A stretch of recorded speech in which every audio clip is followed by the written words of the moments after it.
आणि आपल्यासोबत बोलण्यासाठी ज्येष्ठ गायक उदित नारायण आहेत. उदित सर, लता दीदी आज नहीं है. एक बहुत नुकसान हुआ है संगीत क्षेत्र का, भारतीय संगीत का. इससे बड़ी क्षति क्या हो सकती है? बहुत बड़ा क्षति है ये.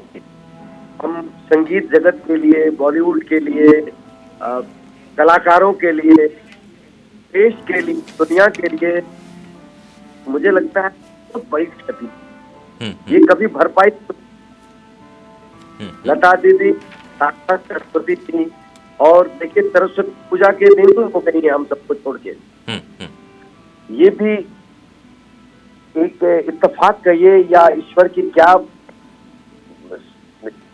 हम ईश्वर को मानते हैं तो वो मैं इतना जरूर कहूंगा कि ईश्वर ने ये कह दिया कि लता दीदी सरस्वती थी, इसीलिए सरस्वती पूजा के दिन ही वो चले गए सबको छोड़ के.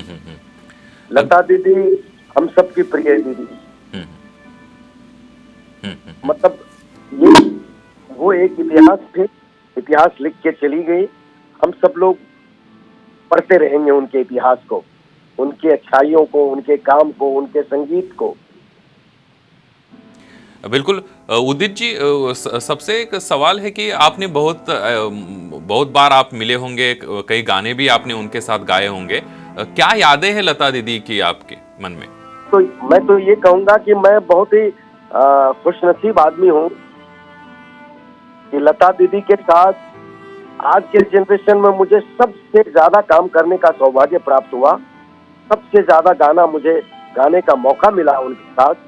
और वो अपने छोटे भाई की तरह प्यार करती थी मुझे, हमेशा आशीर्वाद देती थी. उदित, तुम्हारी आवाज मौलिक है, ओरिजिनल है और प्रिय लगता है तुम्हारी आवाज, तो तुम इसी तरह गाते रहो और आगे बढ़ते रहो.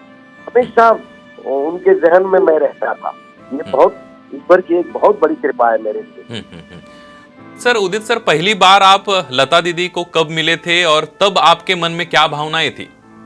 मैं तो छोटे गांव में था, छोटा सा लड़का था 5-6 साल का. तब से उनकी आवाज को रेडियो में सुनता आया और जब 10-12 साल की एज हुई मेरी, तो मैं समझने लगा कि ये लता दीदी की आवाज है.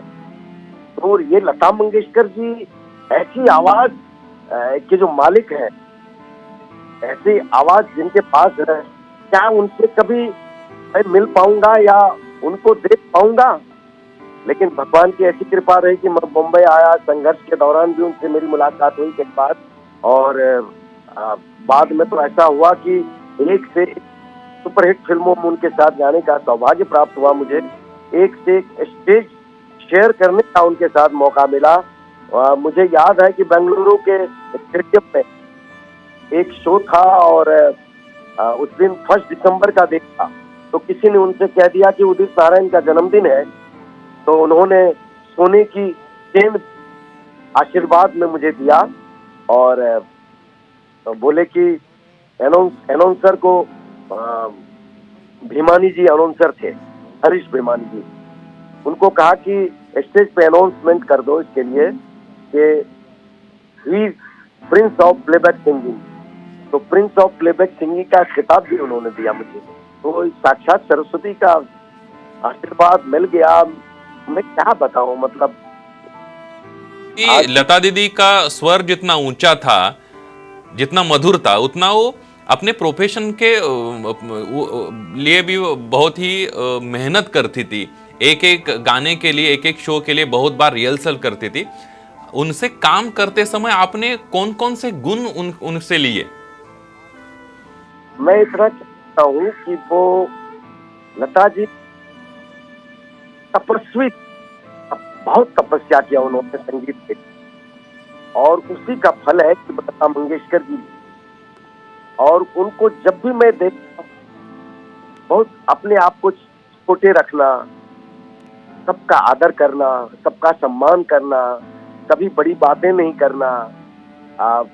सभी संगीतकारों के सामने जब वो उनका संगीतकारों का गाना गाने जाती थी तो लगता था कि ये लता मंगेशकर जी नहीं है, ये